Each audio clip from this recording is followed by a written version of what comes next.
Bismillah.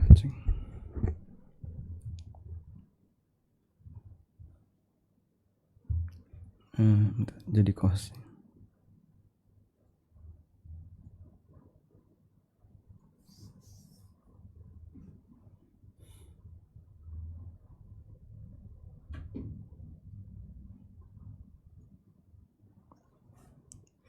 Bismillah.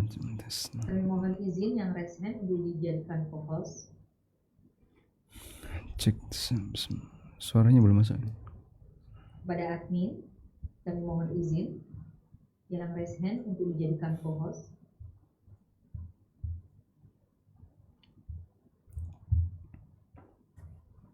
Recording in progress.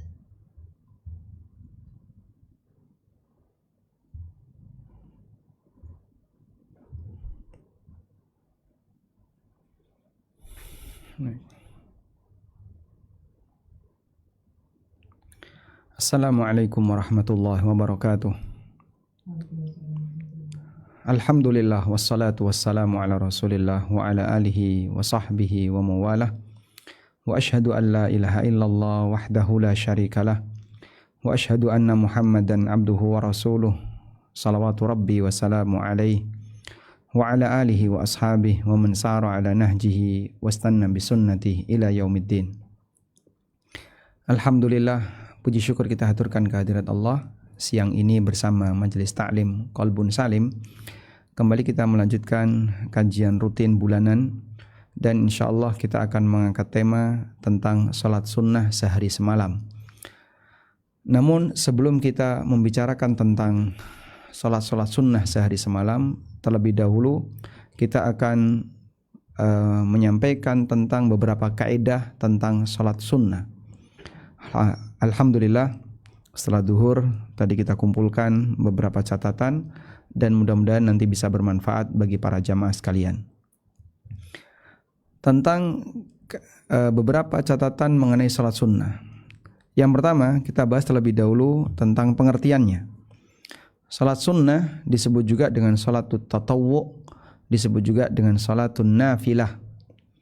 Dan istilah sunnah bisa disebut sunnah, mandub, kemudian mustahab, dan seterusnya. Tapi untuk salat yang ma'ruf adalah salatut tatawwu atau salatun nafilah.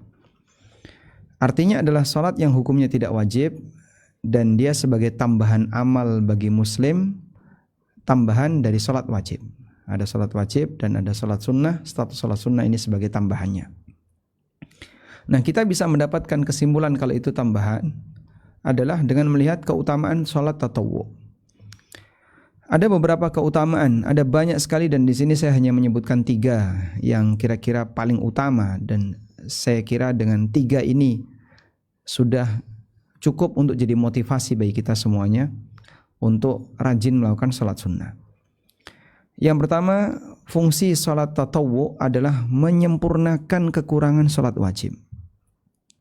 Dari Tamim bin Aus Ad-Dari, Nabi SAW bersabda, "Inna awwala ma yuhasabu bihil abdu yawmal qiyamah min amalihi salatuhu." Sesungguhnya amal pertama yang akan dihisab dari sang hamba besok di hari kiamat adalah salatnya. Fa in saluhat faqad aflaha wa anjaha. Jika salatnya baik, salatnya sempurna, maka dia akan beruntung. Wa in fasadat faqad khaba wa khasira. Kalau salatnya rusak, maka dia akan rugi. Kemudian bagaimana proses hisabnya itu? Fa in intaqasa min faridatihi syai'an. Kalau ada yang kurang dari salat wajibnya, qala Rabbu tabaraka wa ta'ala, maka Allah Ta'ala akan berfirman, "Unduru hal li 'abdi min tatawwu." Perhatikanlah, apakah hambaku punya amalan sunnah? Fayukammilu biha man taqasa minal faridah, sehingga bisa digunakan untuk melengkapi salat wajib yang kurang. Lalu kata Nabi SAW, "Thumma yakunu sa'iru amalihi ala dhalik." Kemudian seluruh amalnya dihisab seperti ini. Jadi ketika kita datang di yaumil qiyamah, Allah akan bertanya dari amal kita pertama kali salat, dan yang dilihat salat wajib. kita sangat yakin dalam salat wajib yang kita kerjakan masih banyak yang kurang.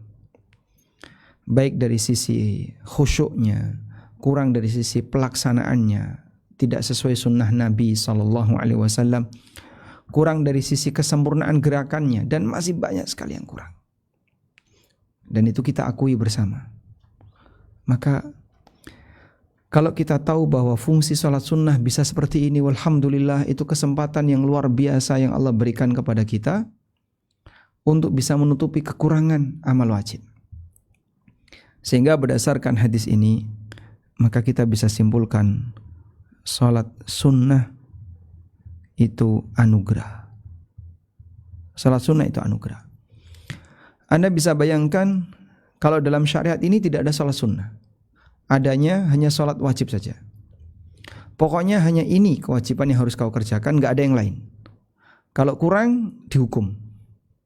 Kata Nabi SAW, fa in fasadat, kalau salatnya rusak, tidak sempurna, faqad khaba wa khasira, orang itu akan rugi. Sehingga hanya ada salat wajib, tidak ada salat sunnah. Kalau kurang, dihukum.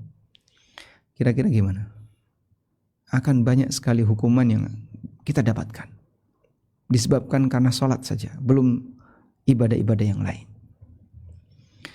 Saya masih ingat mengambil pelajaran dari hal ini ketika saya masih mahasiswa. Ada satu mata kuliah yang cukup sulit sehingga nilai saya C. Saya ingin bisa ngatrol nilainya, ya minimal jadi B, minimal B. Nah, saya merasa ketika ngulang kuliah, kalau ngulang ternyata nilainya sama seperti sebelumnya, kan rugi.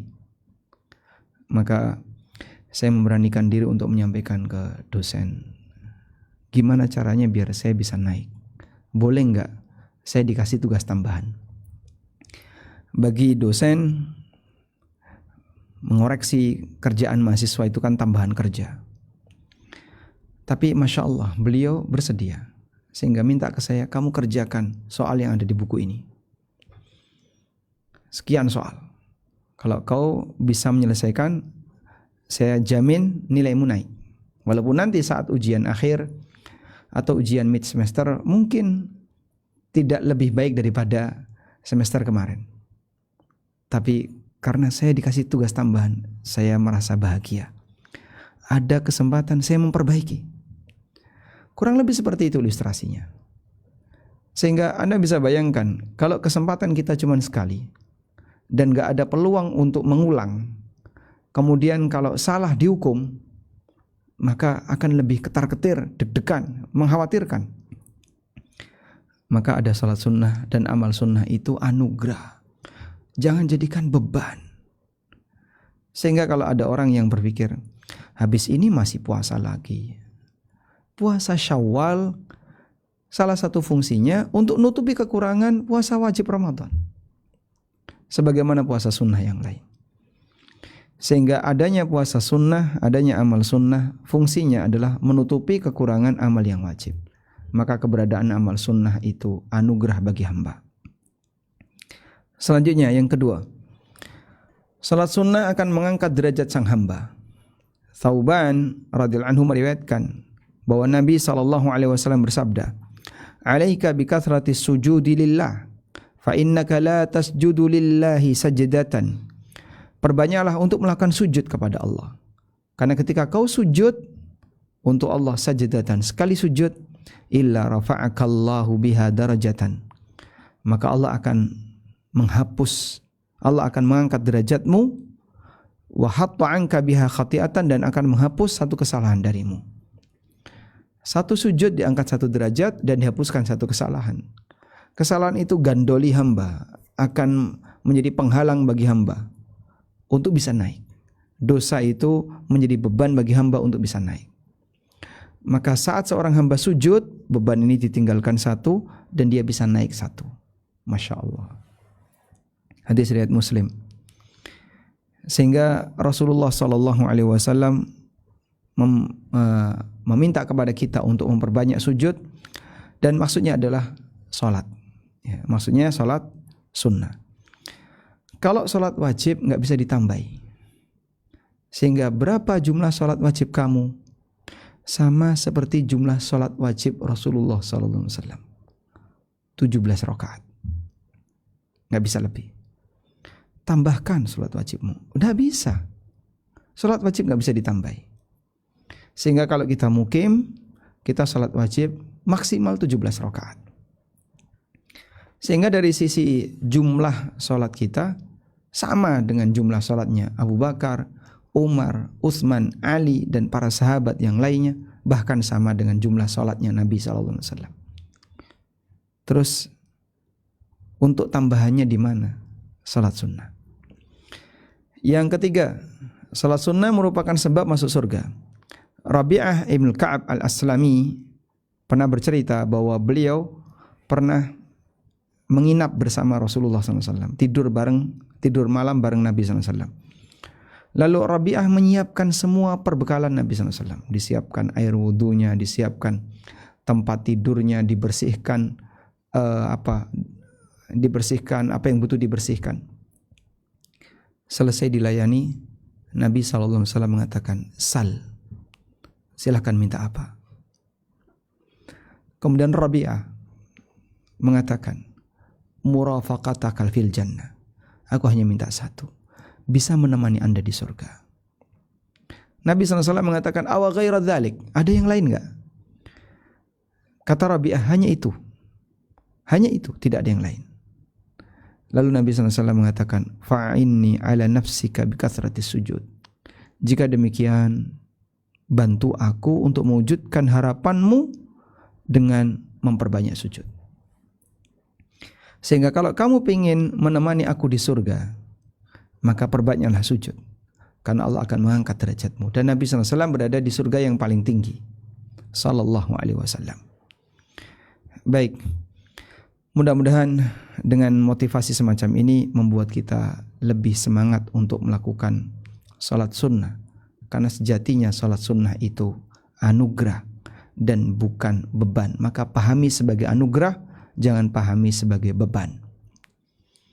Selanjutnya, salat sunnah di rumah lebih afdol dan lebih mendatangkan barokah. Nabi SAW pernah bersabda, "Idza qada ahadukumus salata fi masjidi." Apabila kalian telah selesai melaksanakan salat di masjidnya, falyaj'al li baitihi nasiban min salatihi. Maka hendaknya dia memberikan jatah dari salatnya li baitihi, untuk rumahnya. Berikan jatah salatmu untuk rumahmu. Maksudnya kerjakanlah salat itu di rumahmu sebagian.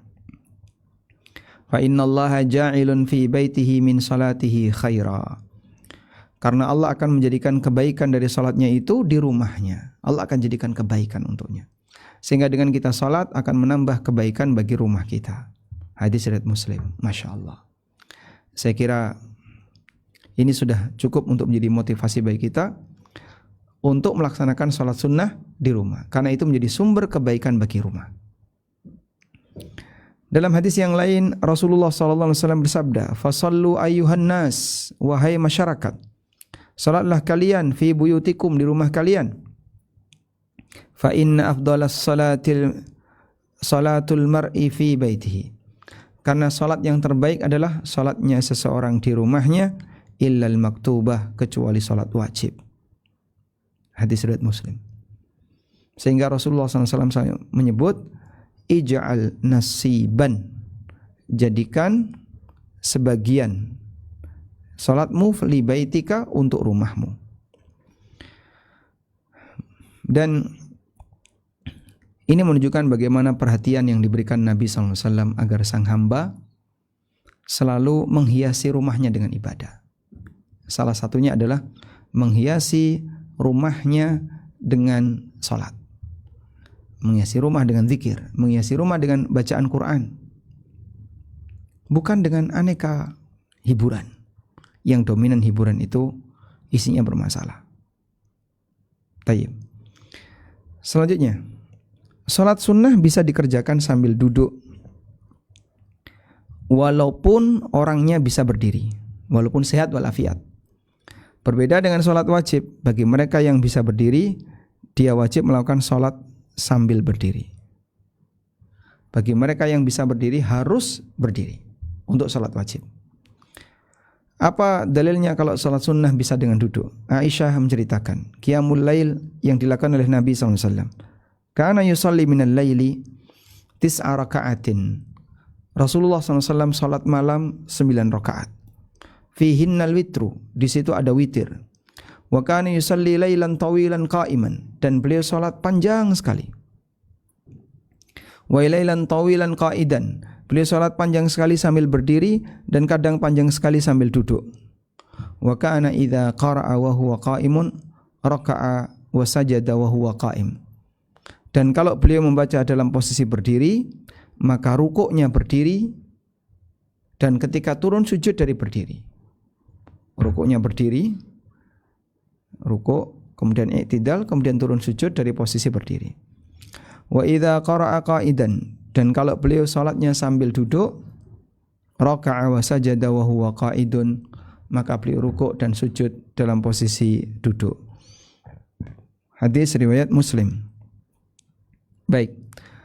Dan Nabi SAW ketika itu sehat walafiat, tapi beliau qiyamul lail kadang sambil duduk, kadang sambil berdiri. Oleh karena itu Imam An-Nawawi rahimahullah menjelaskan bahwa ulama sepakat bolehnya salat sunnah sambil duduk walaupun dia sehat walafiat. Hanya saja pahalanya setengah dari berdiri. Ya, di sini ada catatan, tapi pahala setengah dari berdiri. Kenapa setengah dari berdiri? Ya, sebab ada yang kurang. Dia itu kurang gerakannya. Dia salat sambil duduk. Baik. Berikutnya, boleh salat sunnah di atas kendaraan. Dan ini termasuk kebiasaan Nabi SAW. Ibnu Umar bercerita, kana Nabi SAW yusalli fis safari ala rahilatihi haitsu tawajjahat bihi yumi'u bi ra'sihi ima'an. Nabi SAW melakukan sholat ketika safar di atas kendaraan beliau dengan menghadap sesuai dengan apa yang menghadap sesuai dengan menghadapnya kendaraan, tawajjahat bi. Lalu ketika rukuk dan sujud, yumi'u bi ra'sihi, beliau berisyarat dengan kepala. Salatal laili, dan itu beliau lakukan salat malam, illal fariḍah, kecuali salat wajib. Sehingga untuk salat wajib maka jangan di atas kendaraan. Terus di mana, Pak? Ya nanti kalau sudah sampai tujuan. Nah, bagaimana kalau kendaraannya tidak mungkin ditunggu sampai tujuan? Kalau tunggu sampai tujuan ya nanti waktu salat habis. Jika demikian, silahkan dia salat di atas kendaraan sebisanya. Bisanya duduk, bisanya hanya duduk ya duduk. Kalau bisa berdiri, Pak, harus berdiri. Baik. Sepanjang Anda masih memungkinkan sholat di luar kendaraan, maka jangan sholat di kendaraan. Ini kaidah. Sehingga nanti saya prediksi sampai di lokasi, sampai di tujuan, kereta akan berhenti jam sekian. Dan Anda nggak bisa berdiri ketika sholat di kereta, maka sebaiknya Anda gimana? Sholat wajibnya di rumah saja. Wallahu alam. Dalam riwayat yang lain, Ibnu Umar mengatakan ghaira annahu la yusalli 'alaihal maktuba. Namun beliau tidak melaksanakan salat fardu di atas kendaraan. Muttafaqun alaih. Sebab melaksanakan salat fardu di atas kendaraan mengisi waktu di atas kendaraan dengan ibadah. Dan masya Allah Rasulullah SAW mengisi kegiatan beliau di kendaraan dengan salat fardu. Apa enggak hilang, Pak, ontanya, Pak? Nah, onta itu kalau berjalan dia akan mengikuti depannya. Nah, ini depannya. Nah, ketika Rasulullah SAW melakukan safar, beliau terkadang ontanya di tengah atau di bagian pinggir, di belakang. Tapi yang depan yang lain, sehingga onta-onta yang lain tinggal mengikuti yang depan. Wallahu alam. Baik. Oleh karena itu, beliau tidak perlu memegang tali karena posisi onta sudah berjalan mengikuti yang depannya. Selanjutnya, yang keenam, Allah mencintai amal yang istiqomah. Ada seorang wanita yang diceritakan di hadapan Nabi sallallahu alaihi wasallam. Wa dzukira annahu ma namatil laila. Dan diceritakan bahwa wanita ini kalau malam enggak tidur. Kemudian Nabi sallallahu alaihi wasallam mengatakan, "Ma alaikum ma tutiqun minal a'mal." Cukup, lakukanlah amalan sesuai kemampuan kalian. Karena sesungguhnya Allah tidak akan pernah bosan untuk memberikan pahala hatta tamallu, sampai kalian bosan untuk beramal. Begitu manusia bosan beramal, ya mutung, berhenti.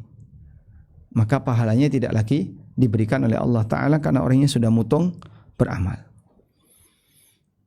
Karena itu kalau mau sholat, pilihlah sholat yang sederhana dan mudah dilakukan, tapi rutin, setiap hari tidak pernah absen. Maka insya Allah jika demikian keadaannya, Anda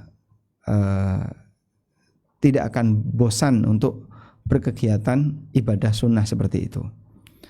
Wallahu a'lam. Yang ketujuh, dibolehkan melakukan sholat sunnah dengan berjamaah, tapi kadang-kadang. Ibnu Mas'ud menceritakan pengalamannya bersama Nabi SAW. Sholaitu ma'a Rasulillahi SAW lailatan fa'atala hatta hamamtu bi amrin su'in. Aku pernah salat bersama Rasulullah SAW pada satu malam. Lalu beliau memperpanjang salat hingga aku hampir berniat untuk melakukan yang buruk. Maka ditanya oleh seseorang, kamu bermaksud untuk niat apa? Lalu orang itu menjawab, aku hampir saja duduk dan aku tinggalkan beliau. Saking lamanya ketika berdiri. Baik. Maka di sini yang terjadi pada Ibnu Mas'ud radhiyallahu anhu dijadikan dalil bahwa bagi orang yang dia sholat berjamaah tapi sesekali untuk sholat sunnah hukumnya boleh. Nabi SAW sholat jamaah qiyamul lail dengan Ibnu Mas'ud. Wallahu a'lam. Walhamdulillahi rabbil alamin. Ini 7 prinsip berkaitan dengan masalah kaidah tentang sholat sunnah. Baik. Berikutnya nanti kita akan membicarakan tentang peta sholat sunnah. Namun mohon ditunggu sebentar.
Bismillah.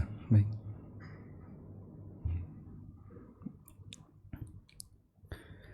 Selanjutnya kita akan membicarakan tentang ragam salat sunnah yang diajarkan oleh Nabi sallallahu alaihi wasallam. Kita akan ceritakan terlebih dahulu mengenai petanya ya. Peta salat sunnah.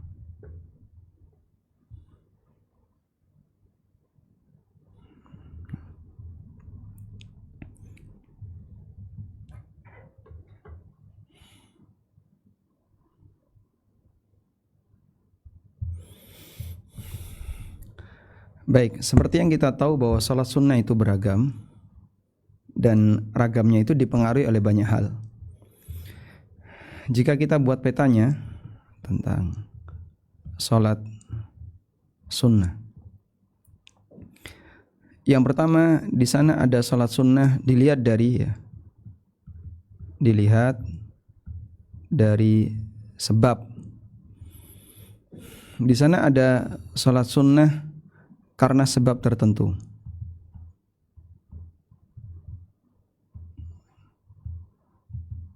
Ini yang disebut dengan salat sunnah muqayyadah. Salat sunnah muqayyadah. Yang kedua ada salat sunnah tanpa sebab. Tanpa sebab tertentu. Ini disebut dengan salat sunnah mutlaqah. Contohnya salat sunnah yang punya sebab tertentu. Contohnya tahiyatul masjid. Dia dianjurkan karena masuk masjid, sehingga sebabnya apa kamu tahiyatul masjid? Ya, karena saya masuk masjid. Maka salat ini disyariatkan disebabkan karena orangnya masuk masjid. Kemudian yang kedua, salat sunnah tanpa sebab tertentu. Itulah salat sunnah mutlaqah. Contohnya ya salat sunnah. Contoh salat sunnah biasa. Salat sunnah antara ya, mungkin waktunya biar lebih jelas ya. Antara zuhur dan asar selain ba'diyah. Salat sunnah antara zuhur dan asar selain ba'diyah. Contohnya apa Pak? Ya pokoknya orang mengerjakan salat sunnah dari zuhur sampai asar selain ba'diyah. Dia sudah melakukan ba'diyah tapi dia salat sunnah lagi. Nah seperti itu masuk kategori salat sunnah mutlaqah. Salat sunnah mutlak tanpa sebab. Kemudian yang kedua, dilihat dari waktunya. Dilihat dari waktu pelaksanaan.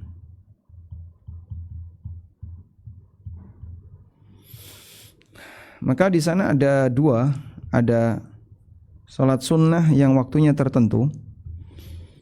Ada salat sunnah yang waktunya tertentu.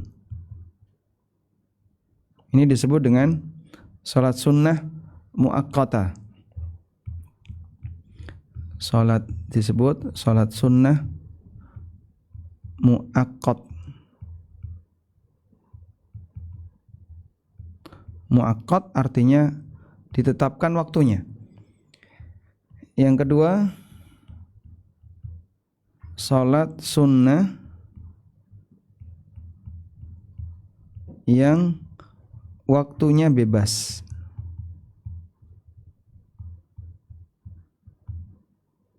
Ini disebut dengan salat sunnah ghair muaqqat.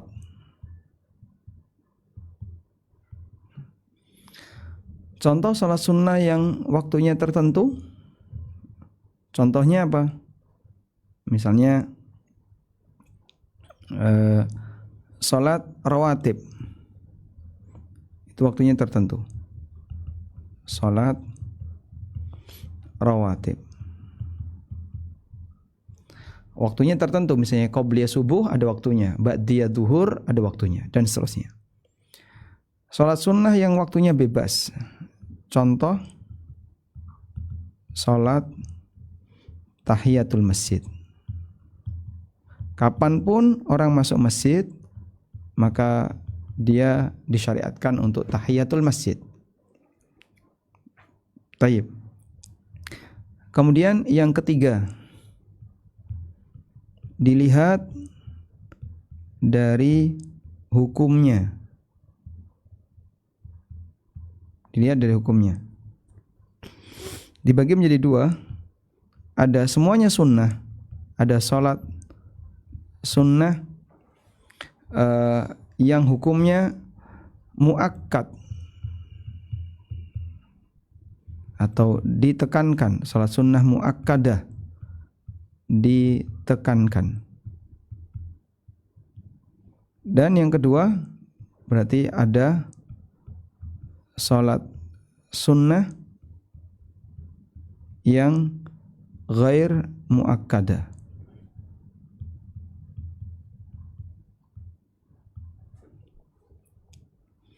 Contoh salat sunnah yang muakkadah adalah contoh salat witir, itu muakkadah. Karena Nabi SAW hampir tidak pernah meninggalkannya, baik ketika safar maupun ketika mukim. Contoh yang lain, salat rawatib tertentu. Ya.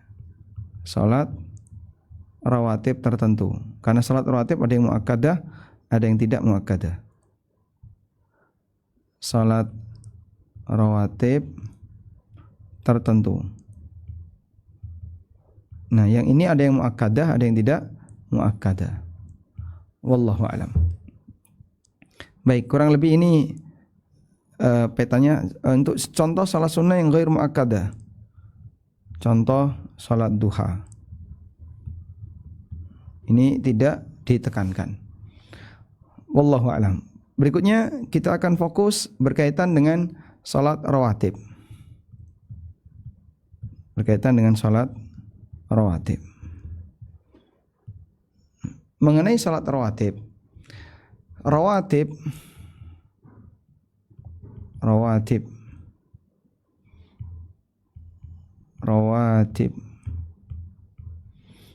dari kata ratib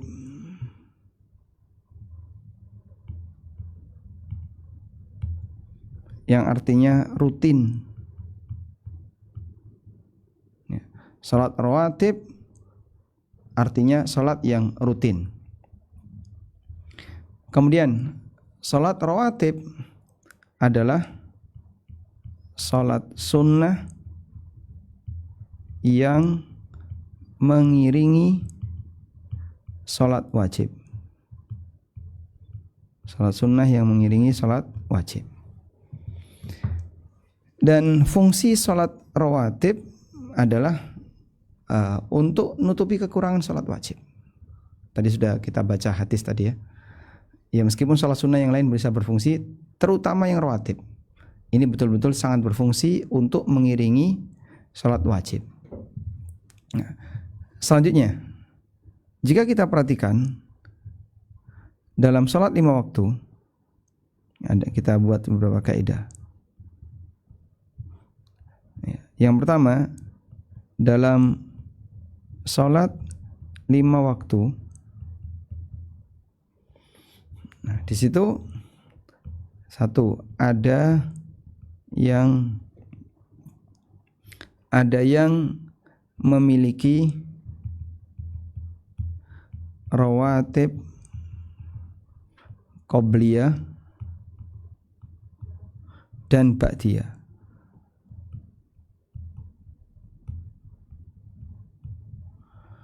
Dalam salat 5 waktu di situ ada salat yang memiliki rawatib qobliyah dan ba'diyah. Contohnya zuhur. Contoh zuhur. Kemudian ada yang memiliki qobliyah saja. Ada yang memiliki qobliyah saja. Contohnya apa yang punya qobliyah saja? Contoh banyak ini ya. Yang memiliki qobliyah saja contohnya subuh, karena nggak ada ba'diyah subuh. Asar, ada qobliyah asar tapi tidak ada ba'diyah asar. Kemudian apa lagi? Sudah. Jadi qobliyah saja ada, tapi kalau ba'diyah saja kami belum menjumpai. Baik. Kemudian ada yang memiliki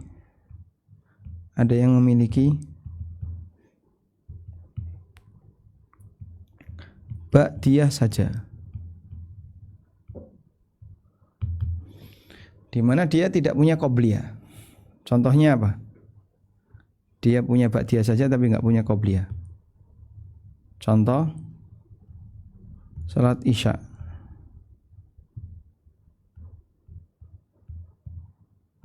Salat isya ini hanya ada ba'diyah saja tapi qobliyahnya nggak ada.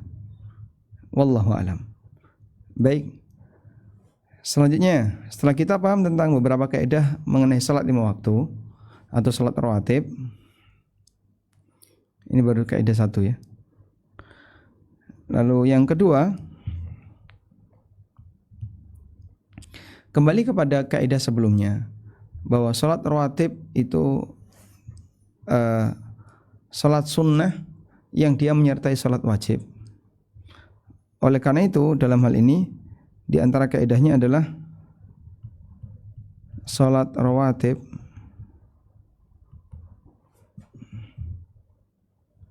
dia bisa dilakukan sambil duduk. Meskipun yang bersangkutan sehat walafiat. Karena masuk kategori salat sunnah sehingga bisa dilakukan sambil duduk. Baik, afwan, tulisannya rawatib.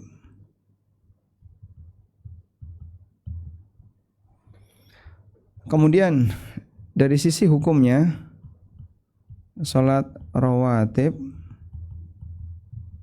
ada 2 hukum.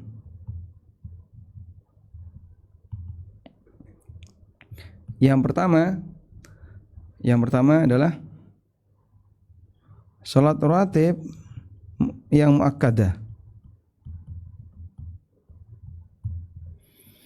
Batasan salat rawatib yang muakkadah, batasannya adalah rutinitas Nabi SAW. Batasan rutinitas Nabi SAW. Dan beliau hampir tidak pernah meninggalkannya. Maka saat seperti itu status rawatibnya muakkadah. Ya, hampir tidak pernah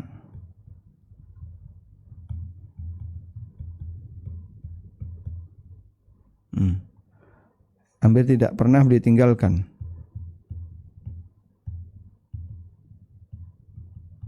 Ini batasan salat rawatib muakkadah. Sebaliknya ada salat rawatib yang ghair muakkadah.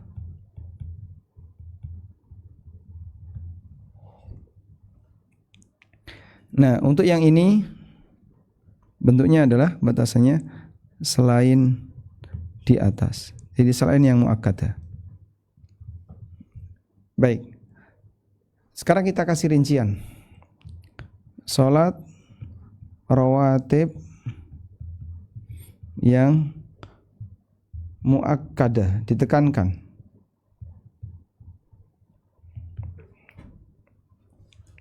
Sekarang salat rawatib yang muakkadah yang ditekankan.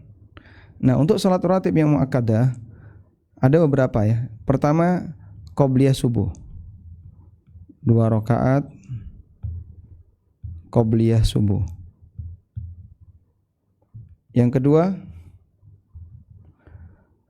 4 rakaat. 4 rakaat. Baik. Dengan 2 salam. Nah, ini qobliyah duhur.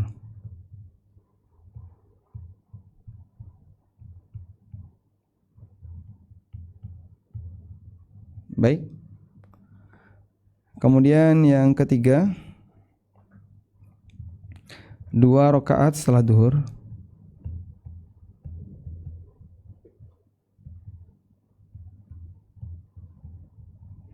Lalu yang keempat, 2 rakaat sebelum atau setelah isya.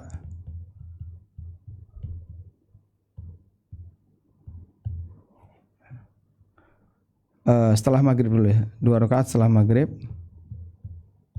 Dan yang kelima, 2 rakaat setelah isya.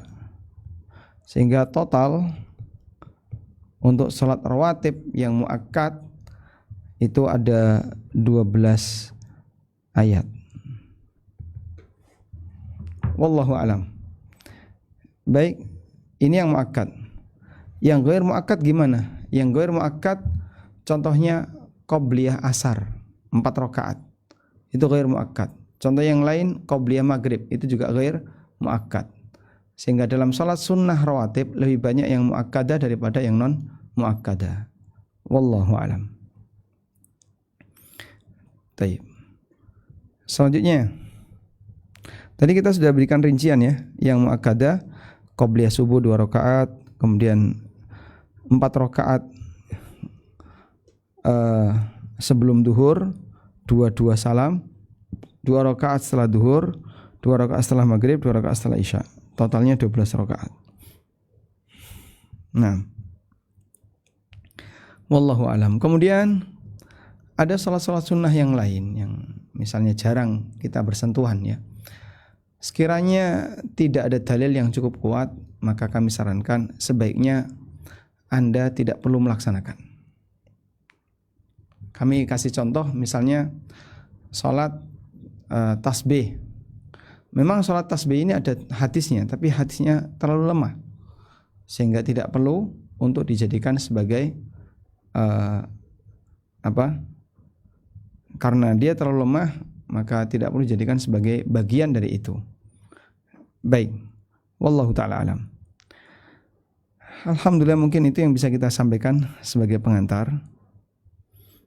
Mudah-mudahan Allah Subhanahu wa taala memberikan kita istiqomah untuk bisa melaksanakan amal-amalan sunnah seperti ini, terutama bagian yang muakkad, karena amal yang muakkadah, rawatib yang muakkadah, nilainya lebih besar daripada amal sunnah biasa. Wallahu alam. Wa sallallahu ala nabiyyina Muhammadin wa ala alihi wa sahbihi wasallam.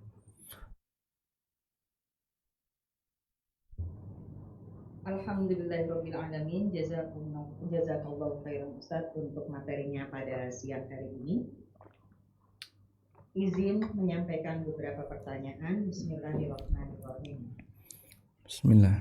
Ada Ustaz di belakang mushaf itu bacaan hukum membaca Al-Quran dengan melihat mushaf ketika sedang sholat menurut para ulama klasik. Jadi intinya, kalaulah belum hafal, itu tuh boleh melihat mushaf jika belum, kalau di sini disampaikannya surat Al-Fatihah ya, sebagaimana dijelaskan sebelumnya. Seandainya terkadang dia harus membolak-balik halaman mushaf itu, sholatnya itu tidak batal. Saya gabungkan, ada juga tadi pertanyaan gini, Bu, aku tuh juga pengen baca sholat, ketika sholat itu baca ayat Al-Qurannya dengan Al-Quran yang aku pegang. Jadi dia memegang. Karena aku belum mampu membeli Quran yang besar yang bisa dihadapkan ke kita seperti itu. Nah, batasannya membolak-balik itu kan akhirnya bergerak itu pergerakan seperti apa? Gerakan badan kita seperti apa? Yang batasannya tidak membatalkan sholat. Apakah bisa dipahami, Ustaz? Insyaallah. Iya, silakan. Baik. Coba saya bacakan fatwa berikut berkaitan dengan membawa mushaf ketika salat. La ba'sa bi qira'atil Qur'ani minal mushafi fi salatin nafli ka qiyamil lail. Tidak masalah membaca Al-Qur'an dari mushaf ketika salat sunnah seperti qiyamul lail. Ammal fardu fayukrahu fihi. Adapun untuk salat wajib hukumnya makruh. Dzalika li'adamil hajati ilaihi ghaliban. Karena umumnya belum butuh untuk melakukan itu. Fa in ihtaja fala ba'sa bil qiraah minal mushaf hina idzin. Tapi kalau dia butuh untuk membaca mushaf, maka tidak masalah dia salat dengan membaca mushaf ketika itu. Sudah? Ibnu Qudamah rahimahullah dalam Al-Mughni menceritakan, qala Ahmad, kata Imam Ahmad, la ba'sa ayyusalliya bin nasi al-qiyamah. Tidak masalah seseorang ngimami qiyamul lail wa huwa yanduru fil mushaf, sementara dia melihat ke arah mushaf. Qila lahu fil faridah. Lalu ada yang bertanya kepada Imam Ahmad, bagaimana kalau salat wajib? Qala, jawab Imam Ahmad, la, jangan. Lam asma' fi syai'an. Aku belum pernah mendengarkan keterangan tentang itu. Kok ada orang salat wajib ya, tapi membaca mushaf. Wa qala al-qadi, kata al-qadi, yukrahu fil fardi, makruh untuk membaca mushaf pada salat wajib. Wala ba'sa bihi fit tatawwu idza lam yahfad. Dan tidak masalah kalau dia salat sunnah melakukan seperti itu selama dia belum menghafal banyak ayat. Fa in kana hafidhon, kalau dia sudah hafal, kurihala aidan, maka makruh untuk melakukan itu. Qala wa qad su'ila Ahmadu 'anil imamati fi al-mushafi fi Ramadan. Imam Ahmad pernah ditanya tentang imam yang baca mushaf ketika Ramadan. Faqala, kata beliau, idza tarra ila dzalika. Kalau memang terpaksa harus melakukan seperti itu, ya tidak masalah. Wa hukiya an Ibni Hamid anna an-nafla wal fardha fil jawaz sawa. Tapi menurut Ibnu Hamid, mau salat sunnah maupun salat wajib hukumnya sama. Artinya sama-sama boleh melihat mushaf. Wallahu alam.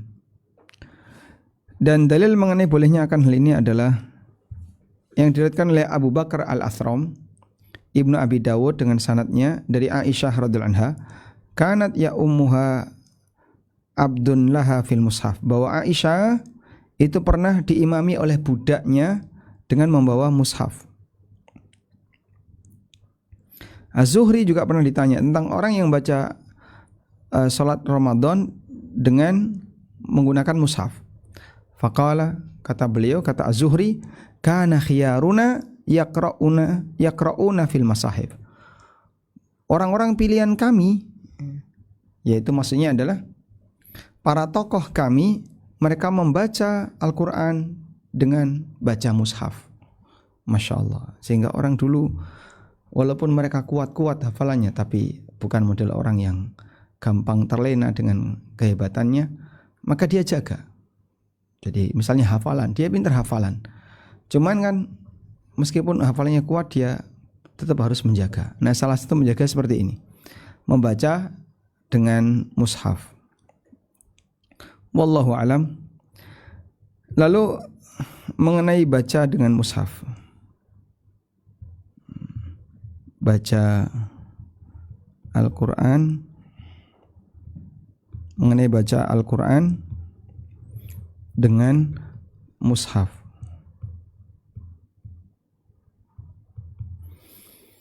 apakah nilainya sama dengan HP? Sama enggak dengan HP?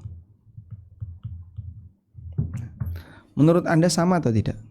Silakan dijawab. Baik.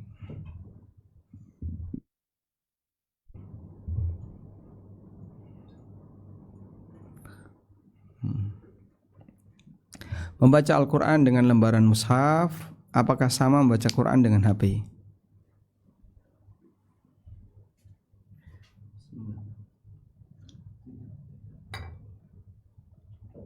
Tidak.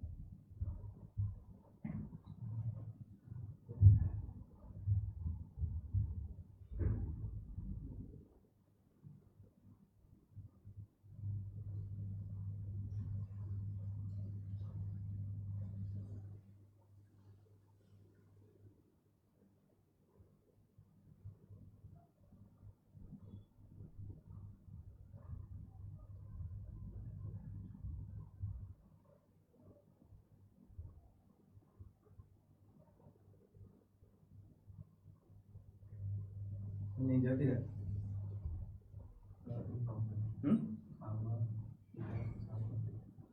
Sama tidak sama tidak. Tidak sama. Tidak sama tidak sama.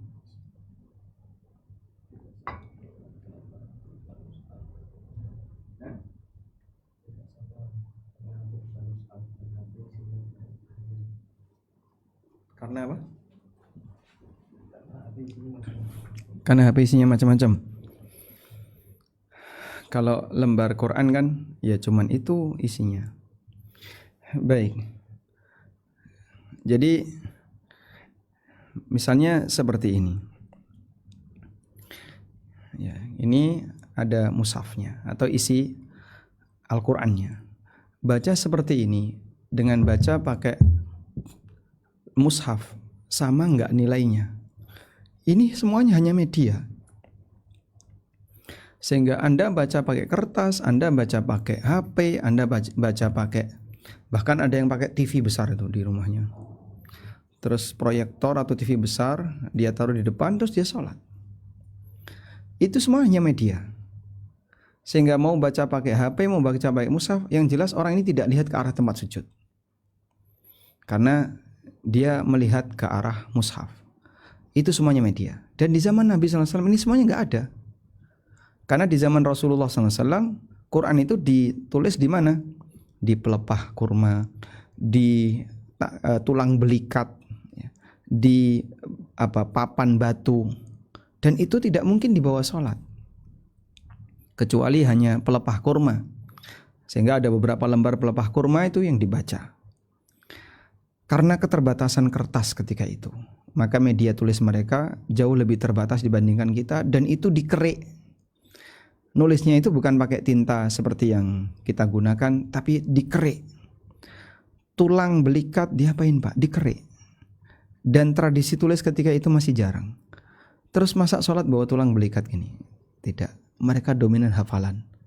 Maka mereka menerima Al-Quran itu dengan hafalan, dan mereka store Quran juga pakai hafalan. Bacanya pakai hafalan. Maka orang dulu yang rajin baca Quran ya baca Quran pakai hafalan. Jadi kalau kita bicara mana yang lebih sesuai sunnah, Anda jangan bilang pakai mushaf lebih sesuai sunnah. Gimana? Di zaman Nabi SAW tidak ada. Ini semuanya hanya media. Maka mushaf maupun HP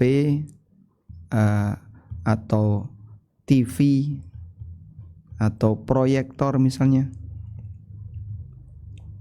ini semuanya hanya media. Yang dibaca sama. Wallahu a'lam.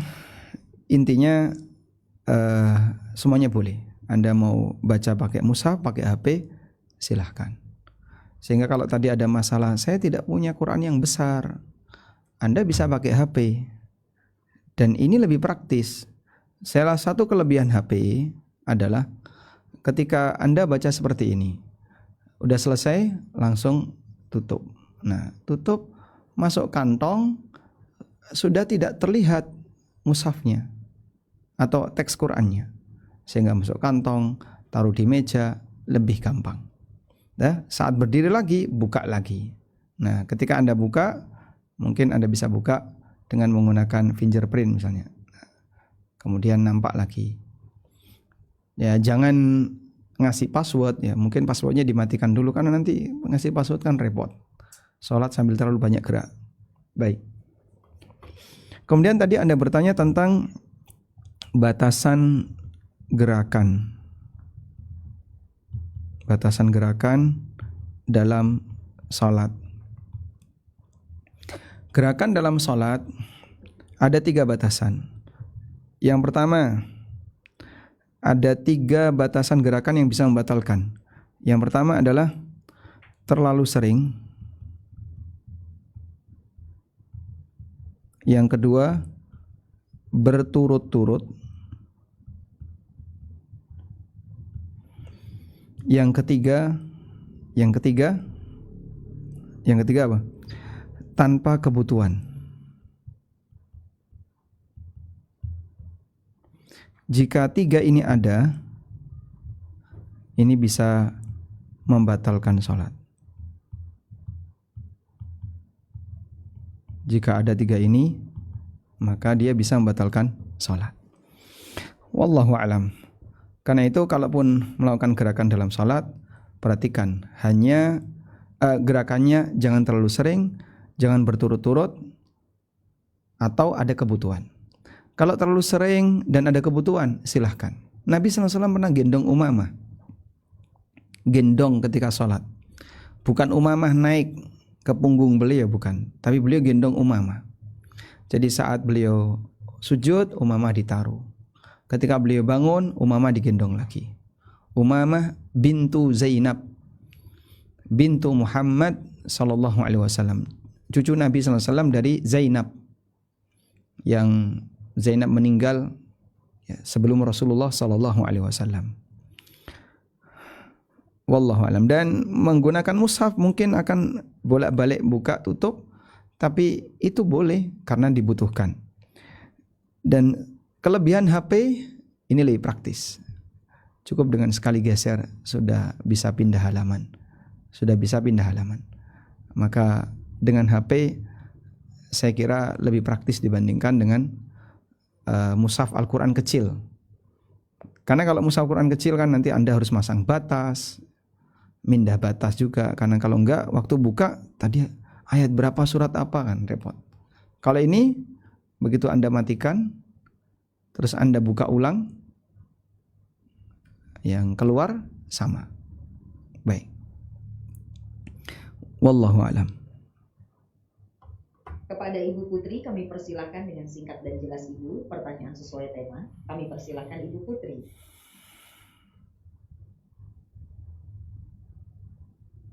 Jazakillah khairan Ibu Anis. Assalamualaikum warahmatullahi wabarakatuh Ustaz. Waalaikumsalam warahmatullahi wabarakatuh. Ahsanallahu ilaikum Ustaz. Barakallahu fiik. Ustaz, tadi Ustaz menjelaskan bahwa sholat sunnah yang kita kerjakan itu akan dalam tanda istilahnya menambal sholat wajib yang mungkin kurang sempurna Ustaz. Pertanyaan Ana, bagaimana Ustaz kalau kualitas sholat sunnah kita ini juga tidak baik gitu Ustaz, bahkan mungkin kualitasnya lebih buruk dari sholat wajib kita Ustaz. Nah, apakah itu juga akan bisa nanti menambalnya Ustaz? Dan Ana juga Anda dengar nasihat Ustaz dari salah seorang guru Ana, semoga Allah jaga beliau.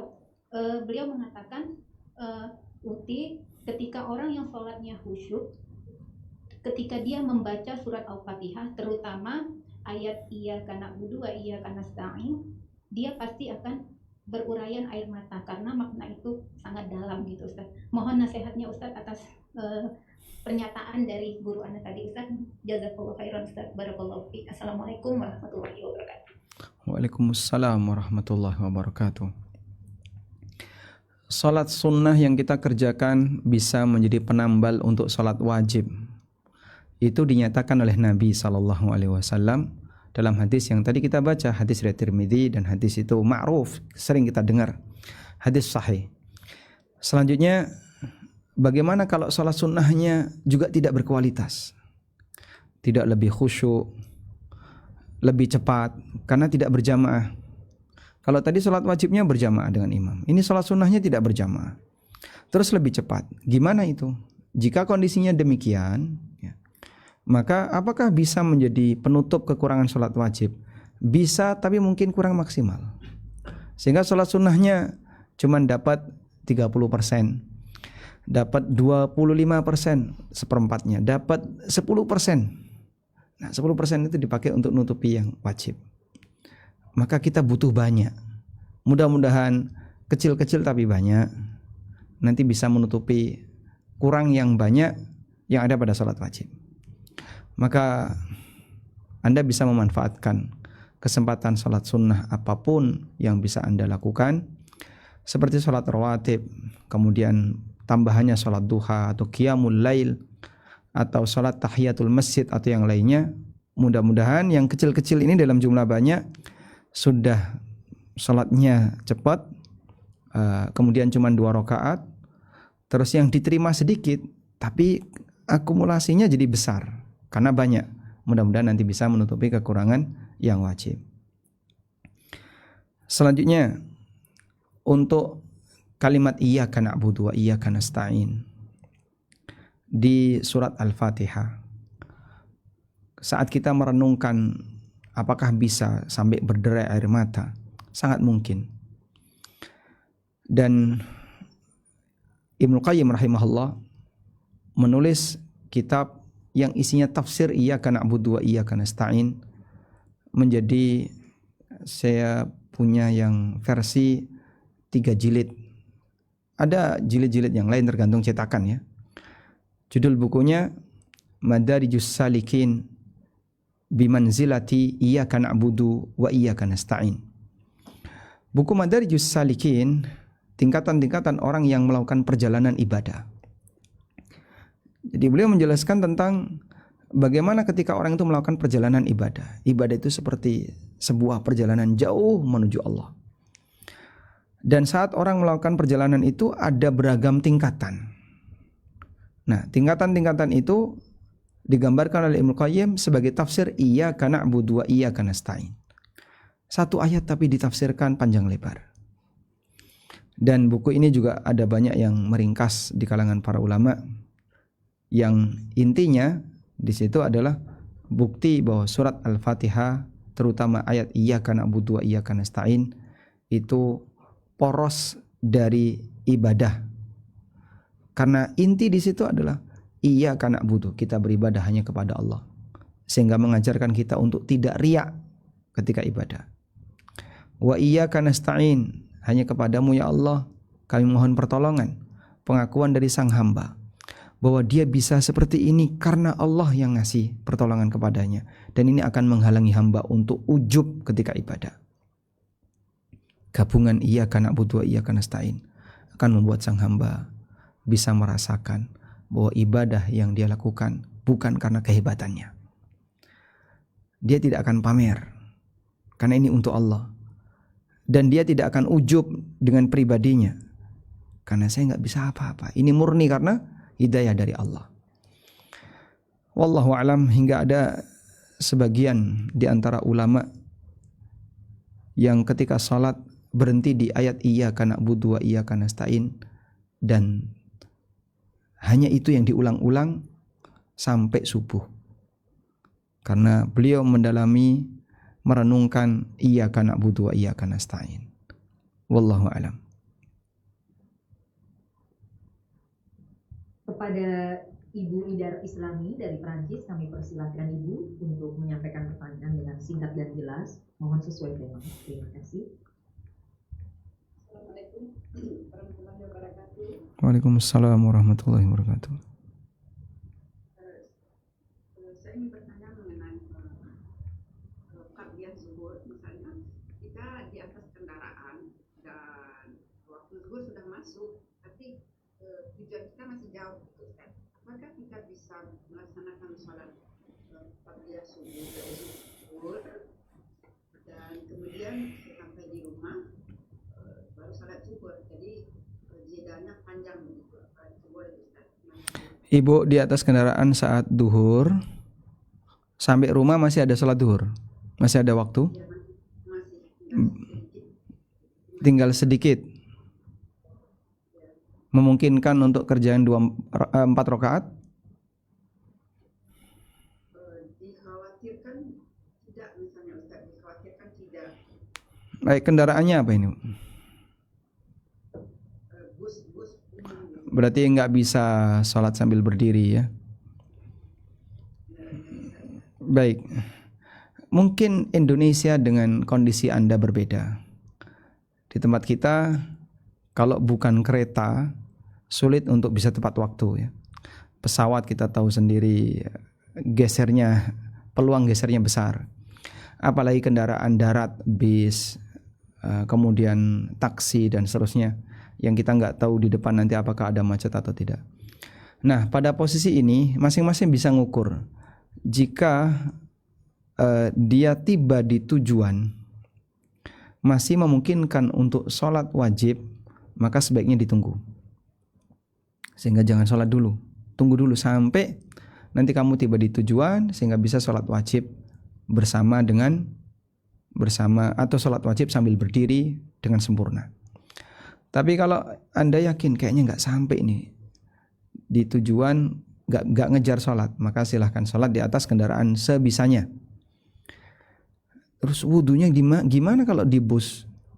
Kalau di bus Anda bisa wudhu di atas kursi bus. Saya pernah wudhu di atas kursi bis. Jadi pakai air minum mineral itu saya gunakan untuk wudhu. Saya tadai pakai jaket. Ya basah enggak apa. Dan waktu itu sholat subuh. Dulu ketika saya masih kuliah Jogja Surabaya, saya ke arah Jawa Timur kalau pulang, berangkat jam 11 sampai Surabaya sebelum subuh. Nah, belakangan saya coba itu berangkat jam 11 sampai Surabaya jam 8 siang, jam 8 pagi. Selisihnya lumayan. Ternyata macetnya Masya Allah, beda dengan suasana dulu. Akhirnya saya dapatnya sholat subuh di atas bis, sehingga saya wudhu di atas bis. Karena nggak bisa menghadap kiblat ke arah timur kan, bisnya ke arah timur. Jadi saya sholat menghadap ke timur, dan itu terpaksa sebab tidak ada pilihan yang lain. Wallahu a'lam. Ustaz, jadi kalau kita merasa masih bisa sholat nanti untuk 4 rakaat zuhur, tapi tidak memungkinkan untuk qabliyahnya, apakah qabliyahnya boleh di atas? Nah, untuk sholat sunnah semuanya kerjakan di atas kendaraan. Nanti kalau saya qobliyah dulu di sana malah nggak dapat sholat wajib. Berarti qobliyahnya Anda segerakan di atas kendaraan. Saya kajian subuh di titik tertentu. Kemudian sama panitia dijemput naik mobil. Sampai sana komat. Sehingga saya nggak bisa qobliyah. Maka saya manfaatkan ketika di atas mobil untuk sholat qobliyah. Begitu sampai masjid tujuan, langsung sholat subuh berjamaah. Tapi saya tidak ketinggalan qobliyah karena sudah qobliyah di atas kendaraan. Dan tadi sholat sunnah boleh dikerjakan di atas kendaraan. Wallahu a'lam. Barakallahu fiik. Ustadz izin bertanya, kalau misalnya nih tadi sudah cukup terjawab ya, di antara menjelang salam, saya kan juga pengen baca doa banyak-banyak. Jadi saya taruh buku tuh di situ. Jadi saya bacanya sambil melirikkan, baca doa apa saja. Nah kalau untuk sujud, saya juga pengen baca doa banyak-banyak gitu, lama gitu. Sebenarnya batasan lama tuh selama apa? Kalau bisa dibilang sih ada 4 doa gitu tiap sujud gitu. Selama apa sih batasan paling lama gitu kita boleh sujud sambil berdoa? Mengenai batasan paling lama, di buku saya tafsir salat itu ada keterangan, kalau nggak salah Al-Qadhi Abu Ya'la, saya agak lupa nama ulamanya, tapi di situ beliau menyampaikan mengenai berapa lama kita itu boleh rukuk, boleh sujud. Jawabannya sepanjang tidak membuat Anda lupa. Berapa lama itu Pak? Ya kira-kira kalau terlalu lama nanti kamu sampai lupa. Misalnya sujud pertama, saking lamanya sampai lupa. Allahu Akbar. Ini sholat apa ya? Loh, sampai lupa sholatnya. Karena saking lamanya sampai dia lupa sholatnya. Misalnya lupa tadi ini sujud yang pertama atau sujud kedua. Nah kalau sudah sampai pada tingkatan kayak gitu, kelamaan kamu. Tapi kalau dia masih bisa pada posisi sadar, tidak lupa gerakannya, tidak lupa jumlah rakaatnya, maka silahkan diperlama. Wallahu a'lam. Ya Ustadz, beliau bertanya, iya kadang-kadang sampai lupa, mohon izin. Nah itu Kemudian, kesalahan itu ya. jadi ini juga sama di tahiyat akhir tuh atau di tengah bacaan sholat, rasanya tuh ada bacaan yang terlewatkan. Apakah boleh mengulang kembali dari awal untuk dilengkapi? Jadi misalnya nih tahiyatul sudah innaka hamidum majid, terus kok tahu-tahu aku innaka hamidum majid, jadi kan gelujur gitu Ustaz. Terus karena dia ragu, nah dia balik lagi nih dari awal tahiyat, itu bagaimana Ustaz? Itu sering atau sesekali? Kalau sering itu was-was. Setiap kali dia sholat selalu seperti itu atau sering seperti itu. Nah ini indikator itu was-was. dia dibuat selalu merasa ada yang kurang, merasa ada yang nggak kebaca dalam sholat. Nah, kalau sampai pada tingkatan seperti ini nggak usah digubris. Hampir sering jawabannya. Nah, itu nggak usah digubris, itu was-was. Tapi kalau sesekali nggak masalah, karena was-was itu penyakit dan indikatornya sering. Akhirnya jadi kebiasaan kayak gitu. Setiap kali dia sholat selalu seperti itu bahaya. Maka kalau hampir sering berarti itu was-was. Sehingga nanti kalau di tengah sholat Anda mengalami kayak gitu, innaka hamidum majid, kok tiba-tiba sudah innaka hamidum majid, apa tadi kama shallaita ala Ibrahim jangan-jangan belum terbaca, diulangi lagi Allahumma sholli ala Muhammad wa ala ali Muhammad.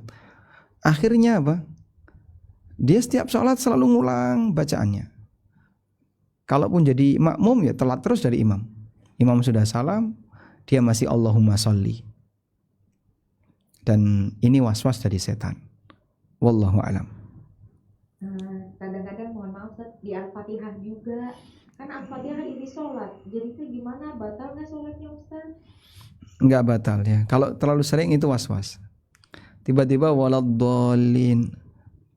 Tadi sudah maliki yaumiddin belum ya? Diulangi lagi. Alhamdulillahirabbil alamin arrahmanir rahim maliki yaumiddin. Diulangi lagi. Nanti sampai ujung bisa jadi juga ada perasaan. Nah, karena perasaan misalnya. Ada perasaan, jangan-jangan tadi ada yang kelewat. Nah, sholat seperti ini tidak perlu diulang, yang bersangkutan kena penyakit was-was. Wallahu alam. Kepada Ibu Besti Mengaji dari London, kami persilakan. Mohon sesuai tema dengan singkat dan jelas. Bismillah, alhamdulillah, jazakillah khair, Uti Anis, barakallahu fiik. Assalamualaikum warahmatullahi wabarakatuh, Ustaz. Waalaikumsalam warahmatullahi wabarakatuh. Semoga Ustaz senantiasa dalam keadaan sehat dan dalam limpahan karunia taufik dan hidayah Allah serta istiqomah dalam amal ibadah. Amin walakum bimithlin. Allah. Ahwan Ustaz, izin bertanya terkait sholat sunnah, boleh berjamaah tetapi tidak untuk dilakukan sering-sering, demikian Ustaz ya. Bagaimana halnya dengan sholat tarawih, bila mana itu dilakukan 30 hari dalam waktu 1 bulan, itu apakah itu termasuk tidak sering-sering atau termasuk sering-sering Ustaz? Pun halnya untuk sholat qiyamul lail, sholat tahajud berjamaah di Masjidil Haram selama 1 bulan itu, apakah itu termasuk sering-sering atau tidak sering-sering? Apakah hukumnya menjadi berbeda antara jamaah dengan imamnya? Kan biasanya sholat tarawih atau sholat tahajud di Masjidil Haram atau Masjidil Nabawi, imamnya kan berganti-gantian Ustaz. Mungkin bagi mereka menjadi tidak sering-sering, tapi bagi jamaahnya kalau yang istiqomah menjadi sering-sering. Mohon nasihatnya Ustaz, apa definisinya untuk yang sering-sering dan tidak sering-sering? Jazakallah khair atas nasihatnya Ustaz. Barakallahu fikum. Assalamualaikum warahmatullahi wabarakatuh. Waalaikumsalam warahmatullahi wabarakatuh. Berarti bisa kita tambahkan di sini ya, pembagian sholat sunnah yang tadi sempat kita catat. Tadi kan ada pembagian sholat sunnah dilihat dari keberadaan sebab, yang kedua dilihat dari waktu pelaksanaan, yang ketiga dilihat dari hukum. Mungkin kita bisa tambahkan yang keempat, terkait sholat sunnah dilihat dari berjamaah atau tidak. Apa jadinya? Dilihat dari jamaah atau dini.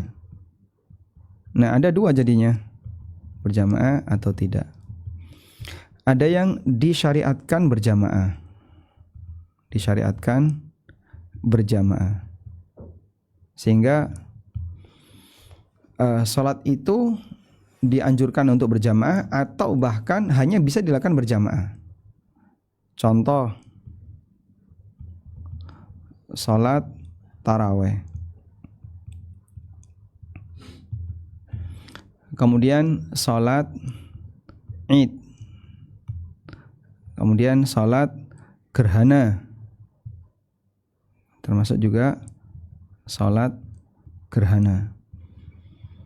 Jika kita mengikuti pendapat bahwa sholat gerhana itu hukumnya sunnah, maka sholat gerhana termasuk dianjurkan untuk atau disyariatkan berjamaah, termasuk sholat istisqa. Ini semuanya sholat yang dilakukan berjamaah. Kemudian yang kedua, ada sholat sunnah yang hukum asalnya tidak disyariatkan berjamaah. Contohnya apa? Contoh duha, kemudian tahajud,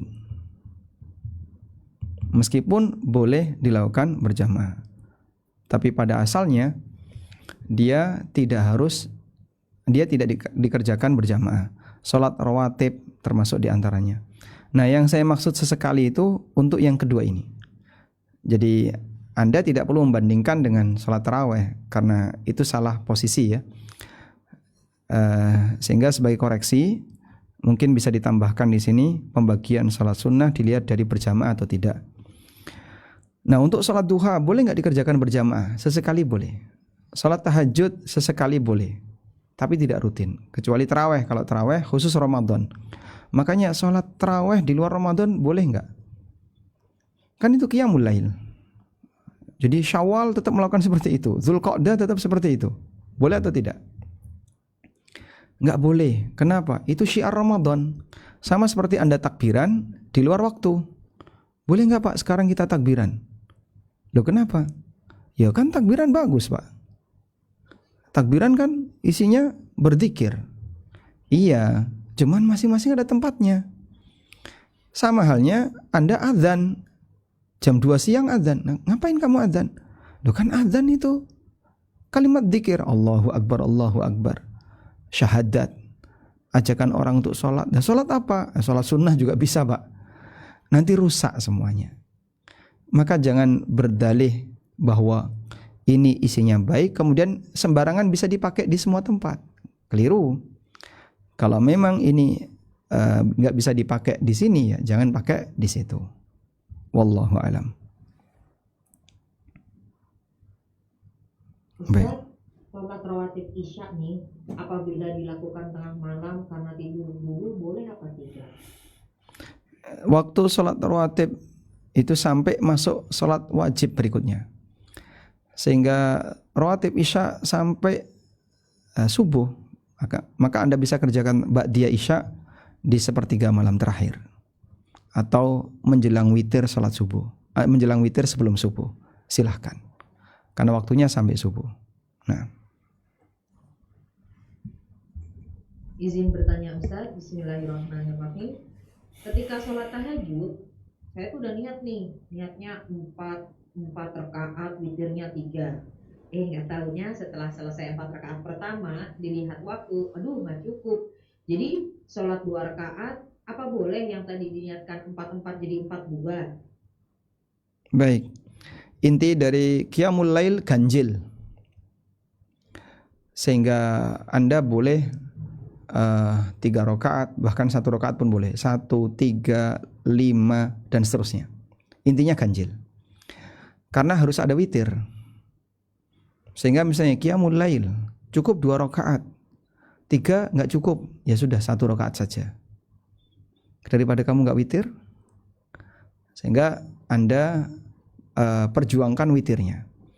Nah, masalah niat di awal, saya pengen 7 rakaat, saya pengen 5 rakaat. Tapi kok nggak sempat waktunya, ya sudah bisa langsung dipangkas. 7 nggak cukup jadi 5, 5 nggak cukup jadi 3. Sesuai dengan waktu yang kira-kira Anda miliki sebelum masuk subuh. Walaupun ya para ulama membolehkan sholat witir itu antara adzan subuh sampai qomat. Banyak dulu kebiasaan para ulama seperti itu. Karena Anda tahu zaman dulu nggak ada jam. Sehingga orang bangun, nyalain lampu, sudah, dia lihat langit masih gelap, belum terbit fajar, sholat. Tapi berapa menit lagi subuh, wallahu alam. Nah, di tengah dia sholat, terdengar azan. Kemudian, ngapain setelah itu? Belum witir, langsung witir. Maka kejadian witir setelah masuk adzan subuh itu biasa. Karena mereka tidak punya jam seperti kita. Anda bisa bayangin ya. Saat misalnya Anda berada di luar kota atau di tempat terbuka, misalnya lagi camping. Kemudian bangun jauh dari pemukiman penduduk. Gak ada jam misalnya, gelap gulita. Mau lihat apa? Lihat apa ini? Fajar terbit. Gak ngerti fajar terbit kayak apa, Mas. Saya pernah lihat fajar terbit di atas Gunung Sumbing.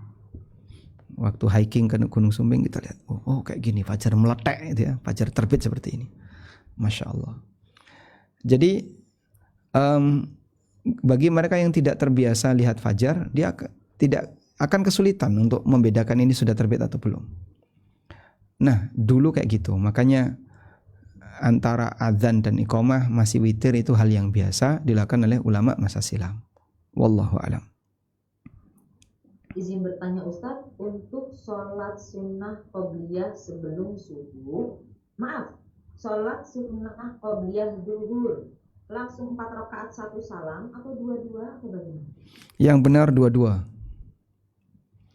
Sholat qobliyah zuhur 4 rakaat, yang benar 2-2. Kalau langsung salam 1 salam boleh sah, tapi yang lebih sesuai sunnah 2 salam 2 salam.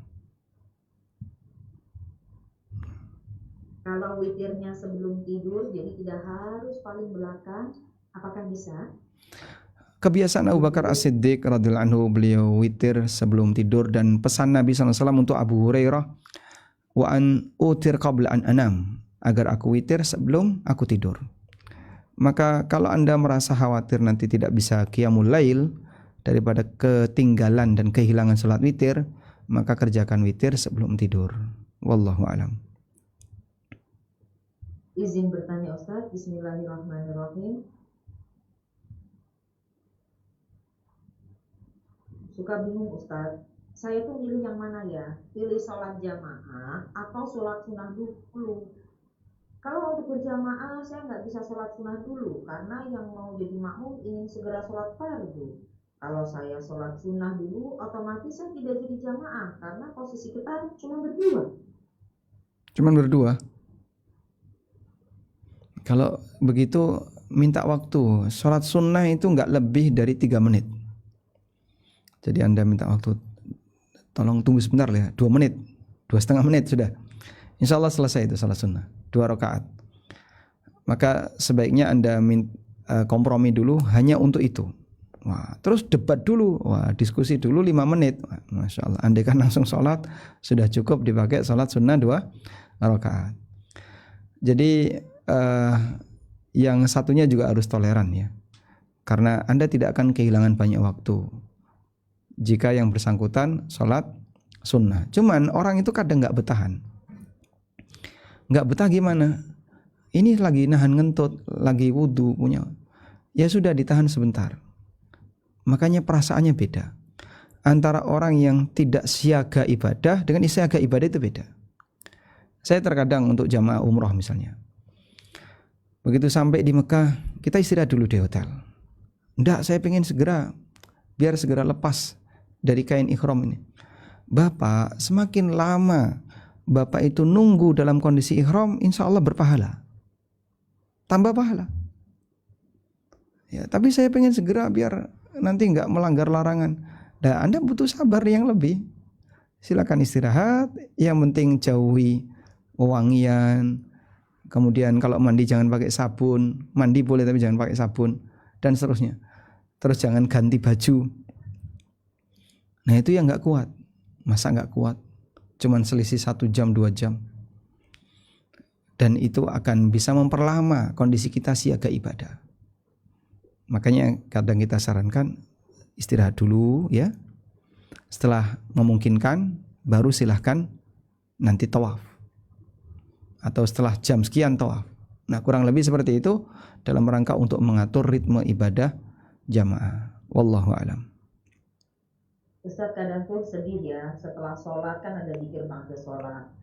keafdolannya itu gimana ya? Kita tuh baca sambil jalan karena harus mulai kerja lagi Ustaz. Habis sholat tanpa rawatib karena waktu kerja zikir sambil jalan. Apakah fadilah amalnya sama dengan dia setelah sholat Ustaz? Kadang kan suka malu karena mengutamakan kerja daripada zikir. Itu gimana ya Ustaz ya? Ya kalau fadilahnya jelas beda. Cuman kan kondisional. Posisi Anda harus kerja dan itu tuntutan karena Anda sudah mengikat kesepakatan dengan pihak perusahaan. Makanya antara mereka yang punya kesibukan aktivitas duniawi dengan yang nggak punya kesibukan aktivitas duniawi, dari sisi ibadahnya mungkin akan berbeda. Namun jika Anda berkomitmen, nanti kalau ada waktu senggang saya akan sholat rawatib ba'diyah atau apa di waktu senggang itu. Mudah-mudahan ini bisa menggantikan sehingga cepat balik ke kantor misalnya, karena harus fingerprint untuk masuk di jam pasca istirahat. Lalu Anda nanti ketika kerja jam 1 sampai jam 2 udah kosong, terus ke toilet, wudhu, sholat ba'diyah. Insya Allah Anda masih bisa sholat ba'diyah. Dan itu yang terkadang kita lakukan sehingga tetap menjaga hak kantor. Dulu waktu saya jadi karyawan, salah satu caranya seperti itu. Sehingga tetap bisa menjaga hak kantor, namun kita juga bisa memanfaatkan waktu kosong untuk sholat. Wallahu a'lam. Terus Ustaz, kalau misalnya dulu-dulunya sholat kita ada yang tinggal atau wajib diqodho, kita kan nggak tahu berapa banyak yang pernah kita tinggal. Sholat wajib yang ditinggalkan dengan sengaja dalam posisi sadar, bukan karena dipaksa, nggak ada qadha. Terus gimana? Ya perbanyak taubat dan rajin sholat sunnah. Dulu waktu SMA misalnya atau SMP nakal banget, sering nggak sholat. Lalu belakangan alhamdulillah Allah kasih hidayah di usia 40 tahun. Cuman Pak, saya nggak tahu berapa kali saya tinggalkan sholat. Dulu waktu saya masih sibuk kerja, saya kerja di perusahaan ini masih kayak gitu. Sudah sampai ngitung berapa jumlah sholat ditinggalkan sudah nggak tahu. Ya sudah, sekarang Bapak perbanyak taubat. Yang kedua, perbanyak sholat sunnah sebisanya. Kalaupun kita nggak tahu berapa jumlahnya, ya, mudah-mudahan sebanyak-banyak ini yang kita lakukan bisa diterima oleh Allah sebagai penggantinya. Meskipun kita nggak tahu apakah masih ada yang nyantol atau tidak, tapi syarat taubat itu utama. Karena taubat itu bukti yang bersangkutan mengakui kesalahannya. Wallahu a'lam. Untuk pertanyaan terakhir di luar tema Ustaz, mohon izin. Kadang-kadang saya tuh bingung ya, manakah yang lebih utama dari amalan ini yang didahulukan?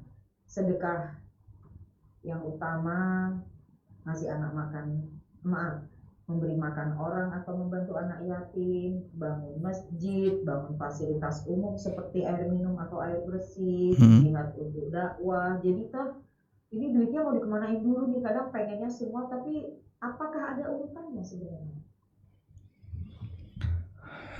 Ada banyak sekali amalan yang diajarkan dalam syariat kita. Walhamdulillah, itu memberikan kelonggaran bagi kaum muslimin untuk memilih amalan sesuai passion dia atau sesuai harapan dia.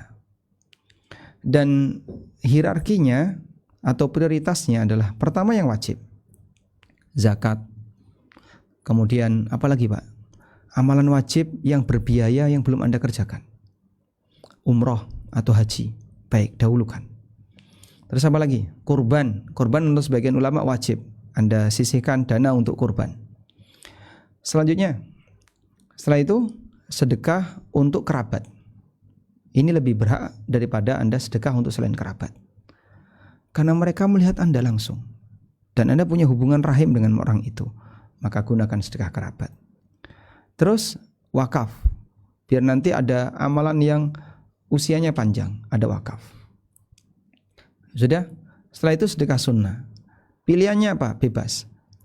Nah ini ada banyak pilihan. Anak yatim, kegiatan sosial, jihad di Palestina, kemudian orang utang, Orang yang punya utang. Baik. Mana yang paling mendesak dan kurang diperhatikan orang? Ini Pak, ini ada janda punya utang banyak ini. Kurang diperhatikan ini Pak. Baik, Anda kasih dia. Ya. Karena yang kurang diperhatikan itu ketika Anda ngasih bantuan ke dia, alhamdulillah masih terselamatkan dengan baik. Yang bersangkutan bisa bayar utang dan seterusnya. Jadi prioritas di situ ada banyak faktor. Anda urutkan wajib, kemudian kedekatan dengan Anda, tetangga atau kerabat. Lalu setelah itu sedekah yang sunnah, pilih yang mendesak. Wallahu a'lam. Baik, demikian. Mudah-mudahan bermanfaat. Wassallallahu ala nabiyyina Muhammadin wa ala alihi wa sahbihi wasallam. Wa akhiru da'wana anil hamdulillahi rabbil alamin. Wassalamualaikum warahmatullahi wabarakatuh. Waalaikumsalam warahmatullahi wabarakatuh. Alhamdulillahirabbil alamin.